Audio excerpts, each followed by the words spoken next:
नेताजी सुभाष चंद्र बोस, यह नाम सुनते ही अंग्रेज सरकार के लिए खतरे की घंटी बज जाती थी। सवाल यह है कि अंग्रेज नेताजी से इतना डरते क्यों थे, जबकि उसी समय कई बड़े नेता अहिंसा के रास्ते पर चल रहे थे। अंग्रेजों को नेताजी से सबसे ज्यादा डर इसलिए लगता था क्योंकि वे सिर्फ भाषण देने वाले नेता नहीं, बल्कि वे सीधे आजादी छीनने की बात करते थे।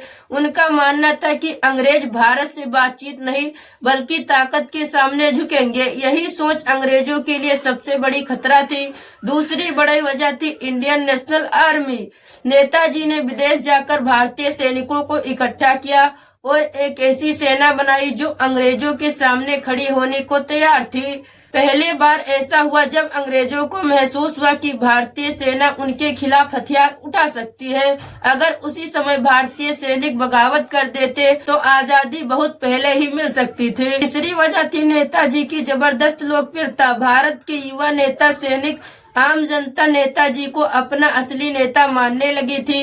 अंग्रेजों को डर था अगर नेताजी भारत आ गए तो पूरे देश में विद्रोह की आग फैल सकती है। इसीलिए उन्हें बार बार गिरफ्तार किया गया, नजरबंद किया गया और नजरों से दूर रखने की कोशिश की गई। चौथी वजह थी नेताजी की अंतर्राष्ट्रीय रणनीति।